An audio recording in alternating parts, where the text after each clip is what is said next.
राधे राधे। आज मैं आपकी इस वीडियो में आंवला एकादशी की व्रत कथा सुनाती हूँ। होलिका दहन की 4 दिन पूर्व फाल्गुन के शुक्ल पक्ष की इस एकादशी का नाम आमल की एकादशी है। इन दिनों आंवले के वृक्ष में भगवान का निवास रहता है, इसलिए आंवले के वृक्ष के नीचे बैठकर भगवान की पूजा करने और आंवले खाने तथा दान करने का विशिष्ट महत्व है। ब्रह्मऋषि वशिष्ठ जी और महाराज मानदाता के मध्य संवाद रूप में है इस एकादशी की कथा। त्रेता युग में एक दिन महाराज मानदाता ने ब्रह्म ऋषि वशिष्ठ जी से अनुरोध किया, हे मुनिवर, यदि आप मुझसे प्रसन्न है तो कृपा पूर्वक मुझे कोई ऐसा व्रत बताएं जिसको करने से मेरा सब प्रकार से कल्याण हो। महर्षि वशिष्ठ ने उत्तर दिया, हे राजन, यूँ तो सभी व्रत उत्तम है, परंतु इनमें सर्वोत्तम है आंवला की एकादशी व्रत। फाल्गुन मास के शुक्ल पक्ष की इस अमाल की एकादशी का व्रत करने से सभी पाप नष्ट हो जाते हैं। इस व्रत को करने से 1000 गायों की दान करने के बराबर पुण्य प्राप्त होता है। इस बारे में एक कथा मैं आपको सुनाता हूँ, ध्यानपूर्वक सुनिए।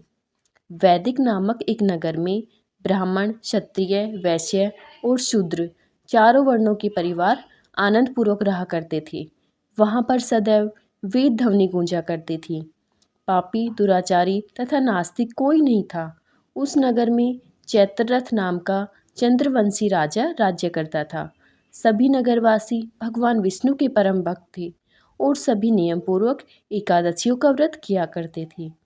प्रत्येक वर्ष के समान फाल्गुन मास के शुक्ल पक्ष की इस आमल की एकादशी आई। उस दिन राजा, प्रजा तथा बाल वृद्ध सबने हर्षपूर्वक व्रत किया। राजा अपनी प्रजा के साथ मंदिर में जाकर कुंभ स्थापित करके धूप, दीप, नैवेद्य, पंचरत्न आदि से आंवले का पूजन करके इस प्रकार स्तुति करने लगा, हे धात्री, आप ब्रह्मा जी द्वारा उत्पन्न हुए हो और समस्त पापों का नाश करने वाले हो, अतः आपको नमस्कार है। अब आप मेरा अर्घ्य स्वीकार करें। आप रामचंद्र जी द्वारा सम्मानित हो। मैं आपसे प्रार्थना करता हूँ कि आप मेरे समस्त पापों को समूल नष्ट करें। मंदिर में सबने रात्रि को जागरण किया। रात के समय वहाँ एक बहेलिया आया जो अत्यंत पापी और दुराचारी था। वह अपने कुटुंब का पालन जीव हिंसा करके किया करता था। उस दिन उसे कोई शिकार नहीं मिला था, अतः निराहार रहना पड़ा। भूख तथा प्यास से अत्यंत व्याकुल वह बहेलिया मंदिर के एक कोने में बैठ गया और विष्णु भगवान तथा एकादशी महात्म्य की कथा सुनने लगा। इस प्रकार अन्य मनुष्यों की भांति उसने भी सारी रात जागकर बिता दी। प्रातःकाल घर आकर उसने भोजन किया। कुछ समय बाद उस बहेलिये की मृत्यु हो गई। आमल की एकादशी का व्रत व जागरण करने के कारण अगले जन्म में उस बहेलिये ने राजा विदुरथ के घर जन्म लिया। उसका नाम वसुरथ रखा गया। युवा होने पर वह चतुरंगिणी सेना तथा धन धान्य से युक्त होकर 10,000 ग्रामों का पालन करने लगा। वह तेज में सूर्य के समान, कांति में चंद्रमा के समान, वीरता में भगवान विष्णु के समान और क्षमा में पृथ्वी के समान था। वह अत्यंत धार्मिक, सत्यवादी, कर्मवीर एवं विष्णु भक्त राजा था।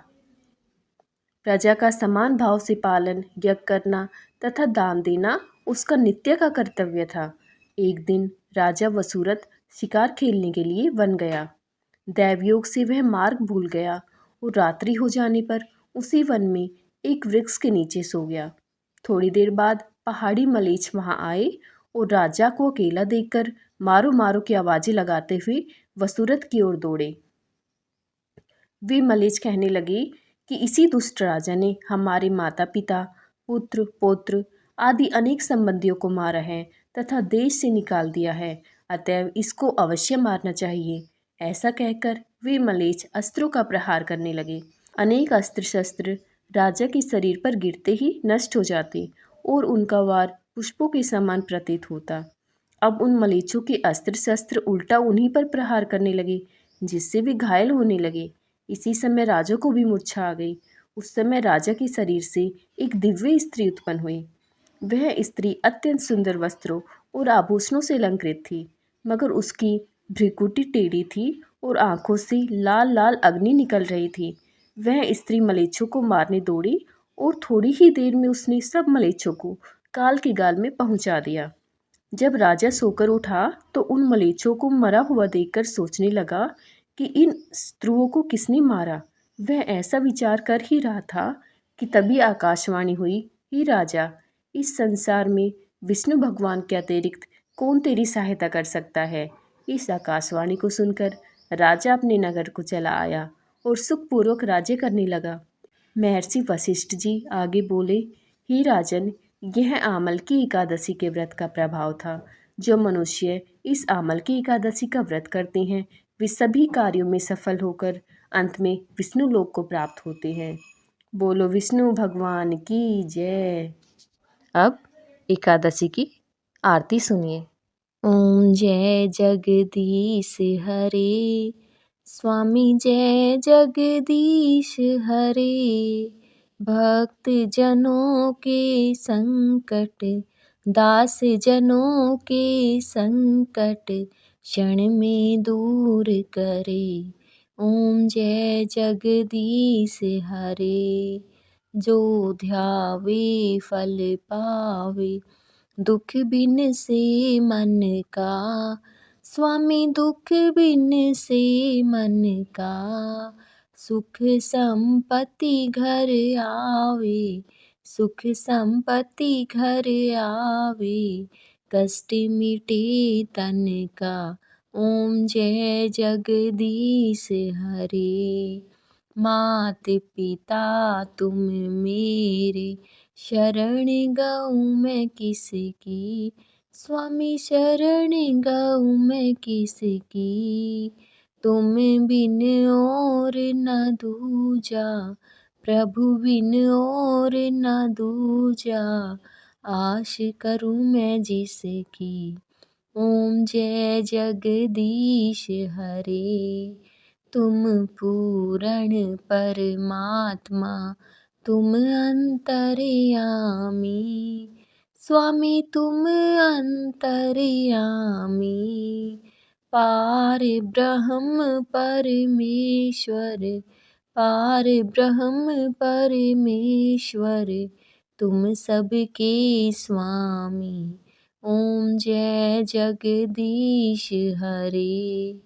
तुम करुणा के सागर, तुम पालन करता। स्वामी तुम पालन करता। मैं मूरख खल कामी, मैं सेवक तुम स्वामी। कृपा करो भरता। ओम जय जगदीश हरे। तुम हो एक अगोचर, सबके प्राणपति। स्वामी सबके प्राणपति। किस विध मिलूं दया में, किस विध मिलूं दया में, तुमको मैं कुमति। ओम जय जगदीश हरे। दीन बंधु दुख हरता, तुम ठाकुर मेरे। स्वामी तुम रक्षक मेरे। अपने हाथ उठाओ, करुणा हस्त बढ़ाओ। द्वार पड़ा तेरे। ओम जय जगदीश हरे। विषय विकार मिटाओ, पाप हरो देवा। स्वामी कष्ट हरो देवा। श्रद्धा भक्ति बढ़ाओ, श्रद्धा प्रेम बढ़ाओ। संतन की सेवा। ओम जय जगदीश हरे। तन मन धन और संपत्ति सब कुछ है तेरा। स्वामी सब कुछ है तेरा। तेरा तुझको अर्पण, तेरा तुझको अर्पण क्या लागे मेरा। ओम जय जगदीश हरे। जगदीश जी की आरती जो कोई जन गावे, स्वामी प्रेम सहित गावे। कहत शिवानंद स्वामी, कहत शिवानंद स्वामी, मन वांछित फल पावे।